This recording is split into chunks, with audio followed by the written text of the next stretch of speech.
Every animal who we farm is eventually killed in a slaughterhouse. Does that constitute cruelty in your eyes or not? That definitely constitutes cruelty. I'm going vegan. Hi Ideen, my name's Ed. It's a pleasure to meet you. Thank you so much for sitting down with me. I have a banner and it says, "Why aren't you vegan yet?" So, why aren't you vegan yet?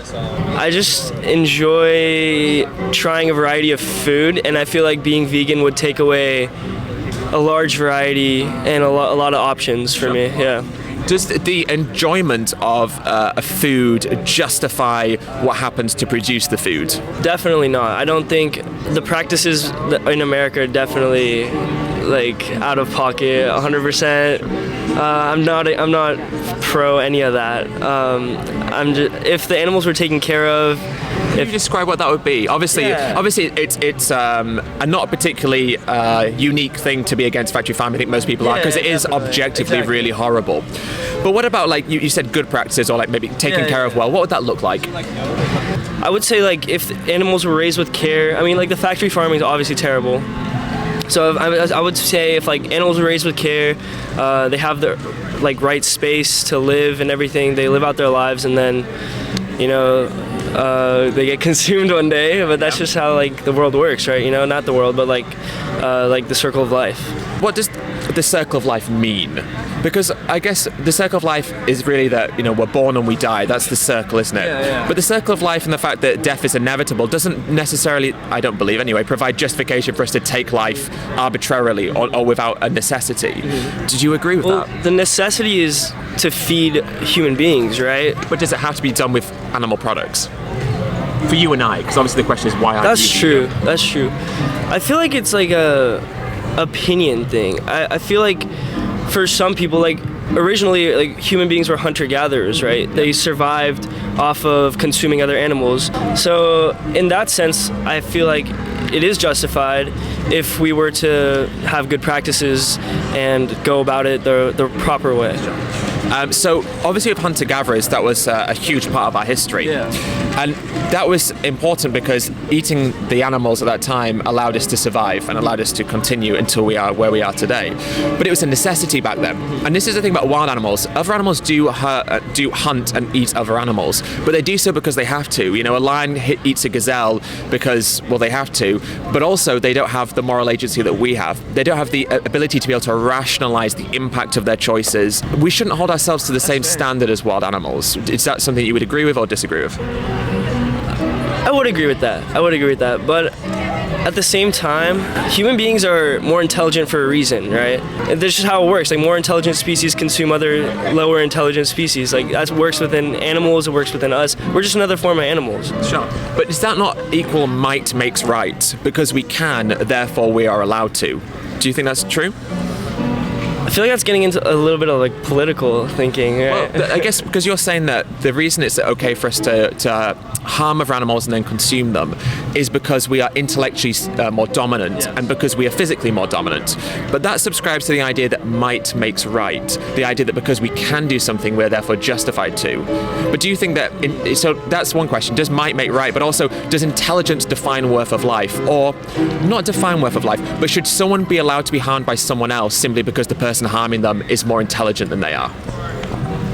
Man, you're right, bro. All right. No, that's true. I agree with that. I don't know. Honestly, the only reason I still eat meat is because it tastes good. And I'm not against, like, veganism. I am totally supporting. I don't even consume red meat anymore. It's just like poultry and that kind of stuff.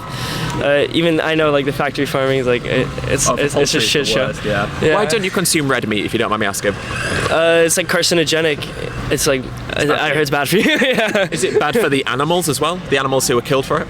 A bit of a strange question. Yeah, I mean, they died. So we talked about earlier. We talked about giving animals a good life. Mm-hmm. So I'd like to come back to that, because with factory farming we agree it's wrong. Mm-hmm. So I guess what we acknowledge, and I don't want to put words in your mouth, but do we acknowledge that reducing animal suffering is preferable? Oh, definitely. I feel like most people would agree with that statement. Okay. Yeah. Okay, me too. And most people do seem to, which is obviously good, because the opposite would be kind of terrifying if people are like, no, we shouldn't try to reduce suffering. Anyway, so we agree that factory farming is wrong, and we agree it's wrong because of the practices which cause suffering, the confinement, the mutilations and such. So that's bad. So then you and I are at the same point, and then we start coming down this road together, agreeing with each other, and then there's a point where you stop and I keep going. And you stop at the good practices bit, and I keep going to the, no farming of animals at all bit, the veganism bit. So the reason why I don't stop here is for a couple of reasons. Firstly, because if an animal's living a good life, at what point do we then say that they've had enough of a good life? Because we're saying, this is fine because the animals are happy, but at a certain point we have to say enough happiness for you. You can't be any more happy. You've had your fill of happiness. When do we make that decision? But I could also counter that question with how do you know if the animals are being happy? The animals don't really have a lot of intelligence. Is that dog over there happy? I'm sure we don't eat dogs, man. Come on. Yeah. It's a bit different. With chickens, they have a lifespan. I don't know how long their lifespan is, but it's not as long as humans, right? No. So does it have to be for them to deserve moral consideration? Does it have to be a long lifespan? No, but I feel also they can't express their happiness and they can't express their contentment, and it's a bit different, right? They don't have feelings the same way we do. How do you know that? I don't know that specifically, but we can look at as behavioural aspects and attributes. For the dog, the dog's a very convenient example for me because the dog's right there, right? So and that dog's been having the dog is beautiful and having a lovely time. All those scratches. So it's a convenient example, but it does illustrate the point, which is that non-human animals are different to us, but there are certain behavioural things such as the way they vocalise things, the way that they act. We can see pain and suffering in the way that animals act, but you can also see contentment and pleasure as well. So we may not recognise it in the same way that we do because they are different to us, but they have the basic components that create emotion. A brain, a nervous system, all of these things that we have and the things that create emotion within us, they also possess. We're kind of saying that it's okay to do these things to animals because we don't have the ability to empathize with them as easily as we do with humans. I think that's true. But does that mean that we're justified in harming them? I mean, we recognize they feel pain and we recognize that they can suffer. Yeah. I don't think you got me in a tight spot here, because I'm not for animal cruelty in any way, right? But I am. Maybe. Hold up. Well, what about a slaughterhouse? You say you're not for animal cruelty, yeah. But to eat meat, an animal has to go into a slaughterhouse. And even with dairy and eggs, of course they're not physically killed for dairy and eggs, but they do also end up in a slaughterhouse because at a certain point their production declines. So it's not profitable to keep them alive, and then they can be sold for meat. So every animal who we farm is eventually killed in a slaughterhouse. Does that constitute cruelty in your eyes or not? That definitely constitutes cruelty. I'm going vegan. So here we were at the top. We disagree with factory farming. We come along and you stopped here. And you stopped here because you felt the animals were given a good life. And even if that is true, they still have to go to a slaughterhouse at a certain point. So then we have to come down a bit further. So if we think that the reduction of animal suffering is morally preferable, then the best way to reduce animal suffering to its fullest extent is to not exploit them in any capacity. Is to not take them to any slaughterhouse or take their life in any way needlessly, which is why veganism becomes the morally preferable choice, because it's the fullest reduction of suffering that we can achieve for the animals who we farm. What do you think about that? No, that's true. No, that's definitely true. I feel like taking away slaughterhouses and everything is definitely the most moral thing we could do for animals. But also that takes away a huge source of food for the human race. It's like we're not just taking away meat, we're taking away dairy, eggs, anything that's produced by an animal, which also has clothes and everything. Yeah, it does. That's right. That's I mean, you're really well versed in this. Thank you. I appreciate it. You're really well spoken, honestly. I appreciate that. That's very kind. You said about. You're it's right on. Well, I appreciate that. You said about the food thing, and you said it takes away a large amount of food. Yeah. And I would counter that and say that actually the production of animal products takes away a lot of food. That sounds strange, but the animals who we farm are fed something. And for the majority of them, because they're factory farmed, that means they're fed grains and they're fed soy and corn and stuff like that. And it's not to say that we want to eat what animals eat. We don't want to eat their diets. That wouldn't be so good. But the land that is currently used to produce feed for them is huge. So in the US, for example, just under half of all the landmass of the contiguous US states, so that's all the states except for Alaska and Hawaii, is used to produce animal food. Only 4% of the entire landmass of the US is used to produce food directly for human consumption. So we have this huge problem where 20% of land in the US is used to produce just beef, 20%, and yet it only provides us 3% of our calories. Now, if we repurpose land, we could produce so much more food. And I'm going to give you one more stat. I don't want to be too science heavy with it because it's a bit tedious, but a piece of research was done that said that if we took all of the land that's currently used to grow food for animals, so just the feed for animals, we could grow enough food to feed another 350 million people. So actually, whilst we may think that we're removing food, we're actually creating the opportunity to produce more food than we currently do. That's crazy. So it's crazy. And it's just another symptom of this broken system that we currently exist in when it comes to agriculture. Yeah. I think a lot of it has to do with just the way people are raised and like the culture that people were brought up with. Like, eating animals has been around for probably as long as humans have been around.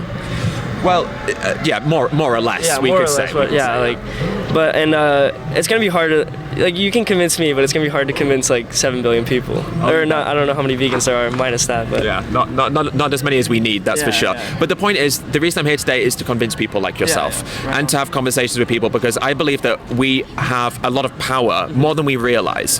Now, obviously, agriculture is propped up by government subsidies, by legislation and such, which makes it hard for us to think that we can combat it through our consumer choices. But it is a consumer-driven industry, supply and demand and all these different aspects. And so we actually have a lot of power every single day. studying that stuff. Yeah, right. It is true, right? Choice, Consumer choice. And ultimately, what we have to decide every single day is, do we want to contribute to a system that increases suffering or reduces suffering? And that's the choice that we have. What would your answer to that be? Reduce or increase? I would like to reduce suffering for everyone. And How can we do that when it comes to food? go vegan? So will you? Yes, maybe slowly. Slowly. Okay. And I think it'll be a process. I think it's gonna be hard to go cold turkey. so let me make it simpler for you. The prospect of going vegan is daunting because we take our current position in life and we say, I've got to change all of this, and then for the rest of my life I'm going to be living this specific way. That's psychologically terrifying. So what we have to do is simplify it right down. And the way to do that is think of foods that you currently enjoy eating. It could be pastas, curries, stir fries, tacos, nachos, burritos, burgers, pies. It could be anything, whatever you enjoy eating. There's a lot of delicious foods there. And you just have to take out the non-vegan components and replace them with something vegan. So for me, spaghetti bolognese used to be one of my favorite foods. Still is, because I just take out the beef mince and replace it with soy mince or lentils or something else instead. So we're not reinventing the wheel, we're just merely changing little components of it, and that's a way to simplify it down. And then you do it day by day, meal by meal. Instead of going, from this moment on, I'm going to be vegan for the rest of my life, you say, my next meal is going to be a vegan meal. My next meal after that is going to be a vegan meal. And then you do it meal by meal by meal by meal, and eventually you no longer want to eat animal products. But you haven't got there by giving yourself this huge ultimatum. You've got there by just taking it day by day by day until eventually you reach the point where you go, well, why would I want to kill an animal when I don't have to? So just simplify it down, do it day by day, meal by meal, and just replace the components of your favorite dishes with vegan stuff instead. And I think that's the way to go. Definitely. What do you think about that? That's a great way to do it. Yeah, actually, I didn't even think about that. Is your cameraman vegan? Yeah, of course. Oh, right on, bro. You wouldn't be hired if he I wasn't. know, I was gonna say. But we weren't born vegan. And this is an important point, and maybe we'll end up with this. We weren't born vegan, definitely. but we had to ask ourselves a series of questions. And one of them is related to what you said at the beginning, that we enjoy how these foods taste. And one of the questions I asked myself is, what has higher value, taste or life? So let me ask you that question. What has higher value, our taste buds or the life of an animal? Well, that's like a hard question to answer, you know, like you're asking me to choose whether a life or like your taste something buds. that's temporary, you know, like a taste bud. One way to look at it is like we're only alive for what, like 80 to 100 years, right? And the Earth's been around for much longer than that. So why would you limit yourself to a certain amount of flavors when there's like exponential amount of flavors to try? Because someone has to suffer and have their life taken from them for some of the flavors we're talking It's about. not someone. Are animals not someone's? No, I feel like What are they? they're animals. Well, you by yourself said earlier that we're animals as well. We are, but now we're back to that whole thing. Well, what are, if an animal isn't a someone, what are they? A something? You refer to animals as someone? Okay. I feel like Why don't you? Or why wouldn't you? I don't know. I just never have. Yeah, it's strange, right? Yeah. But this is another thing. The way we talk about animals and the language we use is constantly degrading them. So when we say something, or we call them an it, because it's devaluing their life and their individuality. If we acknowledge that all the animals we farm are someone's who are individuals having their own subjective experiences, it becomes very hard to justify slitting their throats for a meal that lasts 15 minutes when you recognize they're an individual whose entire existence, think about this, their entire existence has been taken from them for 15 minutes of sensory pleasure on our end. That is potentially one of the most arbitrary things that we could possibly use to justify taking someone's entire life from them. You know, the process of what they're forced to endure, and then having their throat cut for something that we eat and then forget about almost instantly. And that's why these flavors aren't more important, because we're talking about someone's existence, and that is a someone because they're an individual, a sentient, conscious being with feelings who obviously is very different to us, but in the same way that our life is valuable to us, their life is valuable to them. They fight for their lives. You know, they don't willfully walk into a slaughterhouse. They struggle and fight to get out. They're fearful and scared, and we force them into these environments that we can put them between two slices of bread and call it a sandwich. I don't know. I'm getting emotional, but I think that's a travesty. I really do. What do you think? Okay, yeah, you got me, bro. No, that's true.